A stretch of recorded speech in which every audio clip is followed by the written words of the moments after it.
Welcome to Small Arms Solutions. Today we're looking at the H&K USP 40. This happens to be one of my favorite pistols. That was one of the first pistols that I bought once I got my pistol permit way back when. It's when this pistol first came out. This is a very, very interesting story behind this pistol because its development runs parallel with a couple different really important programs, including the Mark 23 SOCOM pistol, as well as the introduction of the 40 caliber cartridge. So we're going to go back to 1989. H&K had always priced themselves out of the market. Everything that they had was extremely expensive. It was cost prohibitive to American law enforcement and pretty much the American consumer as general. You had the P7 M8, which is probably the most popular HK pistols, which were the gas-operated squeeze cock pistols, which were priced were absolutely outrageous. So HK decided what they want to do is do do market research into what would be ideal for the American market. And they wanted it to compete with Glock, SIG, and Beretta in the price range so it would be affordable to the American consumer. In September of 1989, the project commenced and the requirements were set out for the pistol. So part of the requirements were affordable, durable, reliable, safe, accurate, large magazine capacity, low recoil, user-friendly, and it was to have a lot of different operation modes. At the same time, in 1991, Naval Surface Warfare Center came out with a requirement for the offensive handgun weapon system, which would eventually become the Mark 23 for a 45 caliber pistol. So the development of these two pistols came in sort of at the same time, and they were done concurrently. So one of the most interesting aspects of the HK USP 40, it was designed around the 40 S&W cartridge, not like most other ones where they were 9mm. And they were scaled up to 40. This was developed as a 40 and eventually scaled down to 9mm. At the time, there were only two pistols that were developed from the ground up to be 40 S&Ws. One was the SIG P229, and the second was the USP 40. If you look at the SIG pistol, you had a frame basically of the P228, but you had an entirely new slide that was designed of stainless steel. It was heavier, and it was designed specifically to work and to be reliable with the 40 S&W cartridge. And the USP was the exact same thing, but you had a frame, a recoil reduction mechanism, and a slide that was developed specifically around the 40 S&W. So in February of 1991, we had the first prototype, and in June of 1992, we had the second prototype. In August of 1992, the first Mark 23 prototypes were sent into Naval Surface Warfare for their competition. Unfortunately for Colt, there was no competition. The only two companies that put in for this pistol were HK and Colt. And the gun that Colt put in was nowhere near what they were looking for. Colt was still hell-bent on developing a 1911, even though the requirement stated no 1911. They basically took 3 or 4 of their designs, put parts together, and came up with a gun. They did not have the durability, reliability, nor accuracy for what was required of the program. In December of 1992 was really one of the first milestones for the USP 40. It went through a 10,000 round endurance test. Now, so far as I know, not even SIG had put their gun through a 10,000 round endurance test, and at that same time, nobody else was building these pistols. So again, with building a gun from the ground up on a cartridge that was a little bit more abusive on a frame than a 9mm was, this was setting this pistol up to be one of the more durable 40 S&Ws that would even be produced long after the introduction of the cartridge. In January 1993, the USP 40 was introduced at the SHOT Show, and it was a big hit. That was probably the biggest talk of the town. I was working in a professional gun shop at the time this came out. At the time, it was right around my 21st birthday when I was looking to buy a couple pistols. And I had a Glock 17 that was on layaway, and I was looking at buying the SIG 229. And the gentleman I was working with, Fred, told me, he goes, "You might want to wait on this new HK pistol." So I did. I waited on the new HK pistol, and when we got our first ones in, and it was around April or May of 1994 is when the first ones entered the market. And I had picked up one of the first USP 40s that came into the U.S. The first pistols, as we stated, were 40 S&W, and not even within 6 months, I believe, the 9mm came out, which is basically the same gun with some modifications to lighten the slide to make it work properly with the 9mm. It was a short recoil Browning-type action where you had a tilting barrel locking mechanism, overall length of 7.64 inches. The barrel originally was the 5-inch barrel. We're going to get to that in a little bit. This is the original barrel that came with it, was 5 inches. This was a very interesting part of the release of the pistol. Now, I don't know if it was an effort to cut cost, but unlike every other SIG pistol that was ever developed, which used a Colt hammer-forged polygon rifle barrel, the initial barrels that came in were conventionally rifled. And that was both the 9mm and the 40. Well, that didn't last too long because people were pissed. They got enough calls at the factory saying that we want the original barrels that they stopped production of the conventional barrels and went towards the cold hammer forged barrels. And myself, I had bought a USP 40 and a USP 9, which both had the conventional rifling. And as soon as the polygon rifling came out, I swapped over to that. And you would ask me why I did that. In a handgun, there are no benefits, in my opinion, for a combat pistol to have conventional rifling. In fact, the only one I can think of is not from a user standpoint, but from a forensic standpoint. It was for being able to identify bullets. Polygon rifle bullets are very difficult to identify compared to conventional rifling. However, accuracy, longevity, everything else, there's no benefit to not having a cold hammer forged barrel that's polygon. If you choose to use lead ammunition, yes, but again, for law enforcement, military use, that's totally irrelevant. You don't use lead ammunition, you use jacketed ammunition. But that was one of the little issues that did come up that HK did have to go after. Slide width of 1.14 inches, overall weight of 29.62 ounces. Now, we talked about in part of the requirements where you had a lot of different options. Well, that's where this really got good with the different variants that were offered. The pistol that you see here is referred to as a variant 1. HK would offer 10 different variants in this pistol, so basically would accommodate anybody, and you would have one pistol. You just by swapping out the control groups, you'd be able to put it to whatever variant you want. This is a variant 1. Manual safety. You have a decocker. Also get engaged in manual safety. And you would also have, for U1911 guys, you would be able to have a cock and lock. So that would be your variant 1. Well, your variant 2 would be the exact same thing, but it would be for somebody who was left-handed. You would have variant 3, which was for you guys who like SIGs. You would only have a decocker on the left-hand side. Variant 4, same thing, decocker on the right-hand side. Variant 5 would be a safety for a right hand, which would be double action only. Variant 6 would be a left-handed shooter, would be a double action only with a manual safety. 7 was double action only with no manual safety. 8 was a prototype for the U.S. government that never came to fruition. Variant 9 will be cocked and locked for a right-handed shooter. Variant 10 will be cocked and locked for a left-handed shooter. Now, safety features you would have on here. Like any modern pistol, this would have a passive firing pin block. On the original versions, you had a different kind of a trigger. The original one, the trigger was much more like that of a SIG, where you would have you pull the trigger and then it would fire and the hammer would bounce back to a quarter cock position. That was the original one. The one we have here now is the updated version, which was probably 1995, 96, 97, that time period. They changed it over, where you would have more so the hammer would go forward and you would have to manually cock it back to have a conventional quarter cock position. So obviously you also have disconnect safety, and you also had a drop safety, which prevented this gun from firing once if it was dropped by a physical block that would block the hammer from moving forward. Now, the magazine release also was unique on here, too, is because you had an ambidextrous magazine release where you would be able to hit with your trigger finger, and it would drop the magazine right out, and that would be located on either left or right-hand sides. Magazine capacity was 13 rounds. Now, it wasn't within a year after this pistol came out, you had the federal assault weapon ban, so these magazines had to be in a 10-shot variant. Of course, the 9mm would have 15, and they would also have to go back down to 10 during that 10-year time period. The slide's manufactured number 42 chrome moly vanadium steel, and it is, of course, what you would expect from H&K. It is completely flawless of machine marks. And it also had a Dow Corning hostile environment finish on it as well. Now, those of you who are familiar with the Mark 23, this is not the SOCOM finish. The SOCOM finish, as you can see, has more of a black lacquer type finish to it. It is not aesthetically pleasing whatsoever. It was designed to be on the hip of a Navy SEAL in the middle of the Atlantic or Pacific Ocean without rusting. This was designed for commercial and law enforcement use, so it had a nice black finish to it, and it was extremely corrosion resistant. Now, the rest of the metal parts had a Dow Corning Molykote type finish that were placed on them for corrosion resistance as well. We're going to take this apart. We're going to look at some parts in here. This assembly, again, make sure that we're clear. You line up the notch with the disassembling latch release lever. We're going to push inward. You can also use a .40 caliber projectile to push that in to start it. Lift it right out. Slide the slide off the frame. The spring guide and the barrel.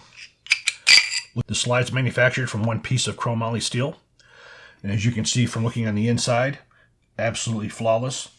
As we can see here, we can see the firing pin safety. The firing pin safety is the single most important feature on any handgun to avoid accidental firing from the firearm being dropped. Basically, this is a physical piece of metal that's in place and locks the firing pin in place until the trigger is pulled and an arm comes up on the frame. And we have this arm right here. This arm here disengages the firing pin safety, lifts upward on it, disengages it. So the only time that that firing pin is free is when the trigger is pulled all the way to the rear. Then, of course, when the slide comes back, it extracts and ejects, the firing pin safety is engaged again. Then when the slide goes forward, it's engaged until you release the trigger and pull it again. Now, the frame was made of a proprietary glass-filled nylon type polymer. Here you can see that we have the rails that are molded into the frame. Now, what you see here is an accessory rail. This predates the 1913 rail, so this is a proprietary rail. And the particular light we have on here is a Streamlight TLR4, and this is a 100 lumen light, and this was designed specifically for the USP. There are several pistols that had their own types of accessory rails that predated the 1913 rail. The USP was never changed. It wouldn't really be changed until the HK45 is when you would see the 1913 rail. It was the same with the Mark 23 pistol. That was an accessory rail that predated the 1913 rail, and it was never changed. It was never asked to change. And as we see here, we see our this is our decocking and safety. Again, on the variant 1, we see our ejector. And when we pull upward, we can see the arm here, which is what disengages the firing pin safety. And then, of course, we have right here is the disconnect. Engage, and that's what cocks the hammer back. We have a very nice grip texture on here. This is very aggressive on the front and on the rear. I was quite fond of the grip texture on the front and back strap. However, there were people who in the cold did not like this because it was so sharp that it actually hurt their skin. So it wasn't too uncommon to see people who bought these pistols take a file and they file down the pyramids to make it so it was less sharp on both the front and the rear. We also have tearing grooves on the bottom of the frame. Those tearing grooves were in case the magazine was to get stuck, you'd be able to pull it out. And I have to say, I've seen hundreds of these. I've never seen one that didn't have a drop-free magazine. But it's on there in case you got dirt in there, and it was necessary. And as it was designed for a military pistol, it also had a lanyard ring on it. Now we're going to go over probably the most innovative aspect of this firearm, and this was also added to the Mark 23. This was HK's patented recoil reduction mechanism. What we have here is a mechanism which has two recoil springs. You have the outer recoil spring, and you have an inner recoil spring. When we place this into the frame,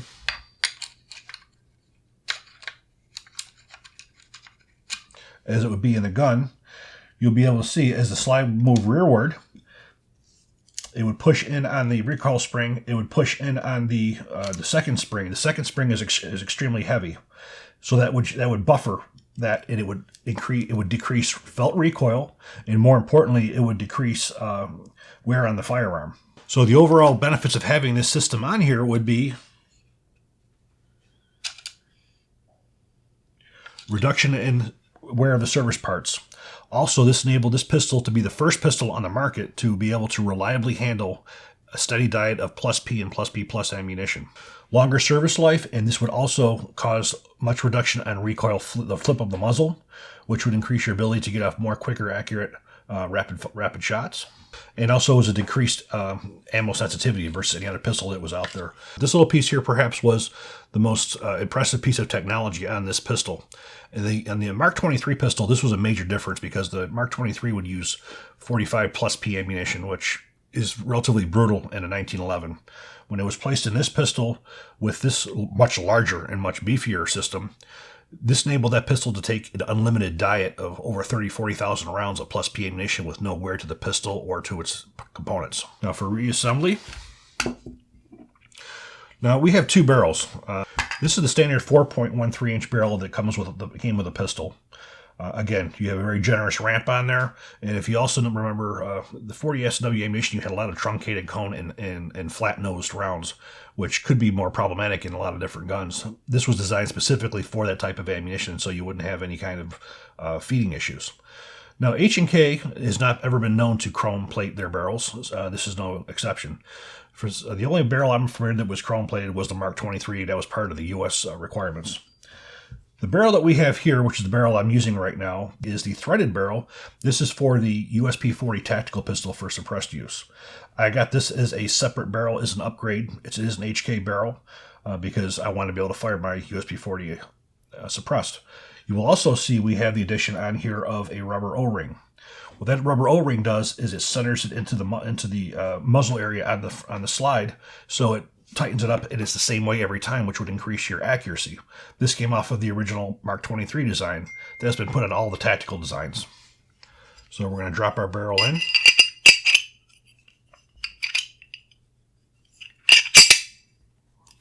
Our recoil reduction mechanism. Now we want to have the rounded edge out.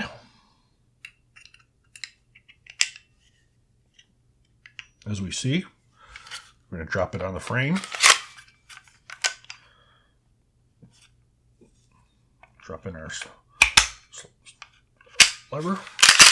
There we go. Now when you pull back on the slide, you can feel where the slide hits the frame, and then you can see the additional movement where you see the recoil reduction mechanism engages.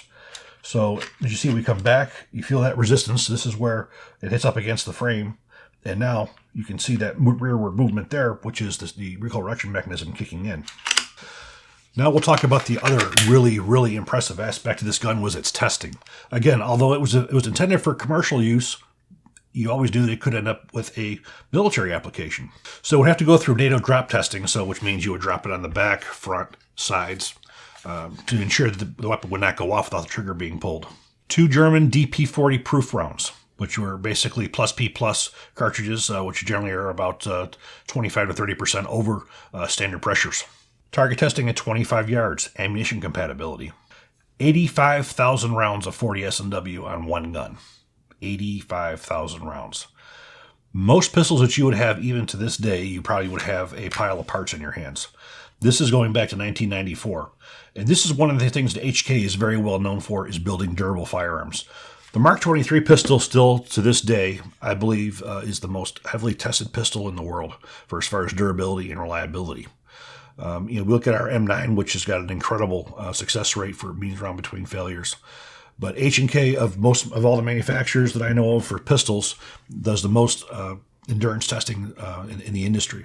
Reliability testing of 20,000 rounds at different altitudes. All parts were checked during endurance testing at 1,000 rounds. The slide was cycled mechanically 1,000 times after every 10,000 rounds was fired. And the pistol showed throughout all environmental, durability, and military testing that it was superior to pretty much anything that was out there. It passed everything. Sand, mud, cold, heat, altitude, salt spray, salt water. It passed everything. And there was another test that was conducted on this, which most pistols have great difficulty with, but this pistol did not, was bore obstruction. There were 2 rounds that were placed in the barrel. One was at the forcing cone, and one was 1.18 inches in front of that. When the pistol was fired, all 3 rounds exited the barrel. When the barrel was examined, there was no notable deformations of any sort, and accuracy was not changed. Temperature testing of this pistol was -60 to 145 degrees Fahrenheit. So mud, sand, everything. This pistol passed everything in flying colors. This was a big success on the U.S. commercial market. So I think what we're going to do now is we're going to take this to the range and we're going to see how it shoots.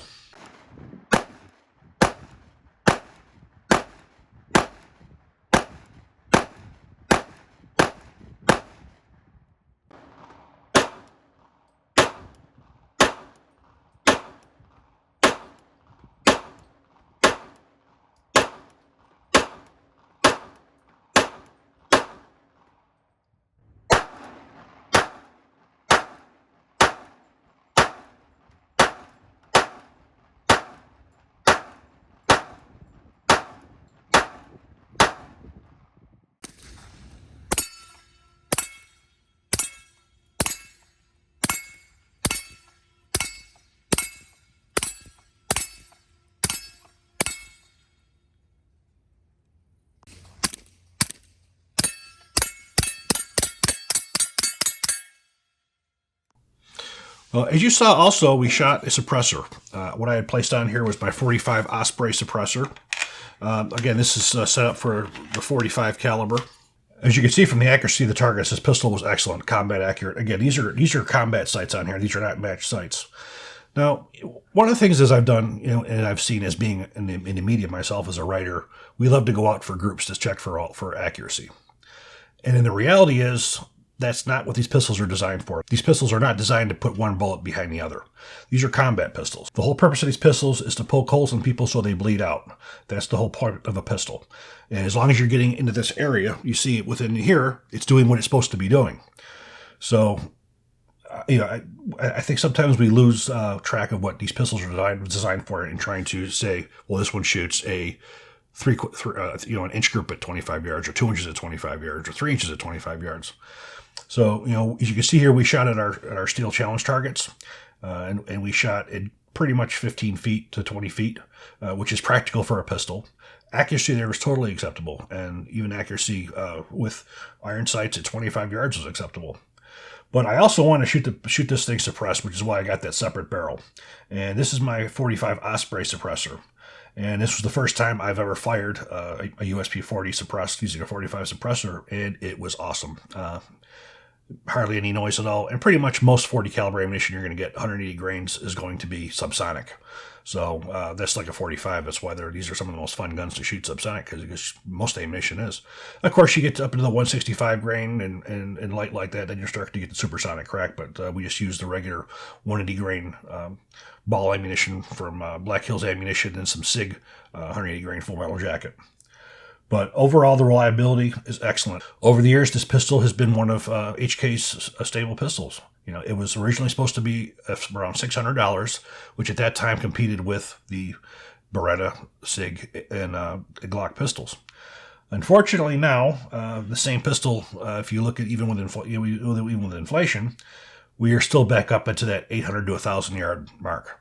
So unfortunately, although the pistol was designed to go around low price and affordability, it's crept its way back up there. This pistol's been offered 9mm 40 S&W and 45 auto. They've also offered USP compacts, which were 940, 45, and also 357 SIG. Those pistols have been extremely popular throughout the years. With the introduction of the USP 45, you also have the USP 45 Tactical, which is one of my favorite guns to suppress as well. That's gone on to have compact versions as well.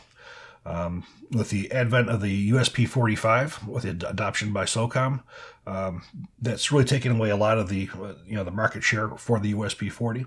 It's still for sale. It's still on HK's production, and it's still in the catalog. And I think it's a very legendary pistol, and it certainly is one of my favorite semi-automatic pistols of all time. So I do hope you all enjoyed this video. If you do, please click like, please subscribe, and even better, share. Thank you.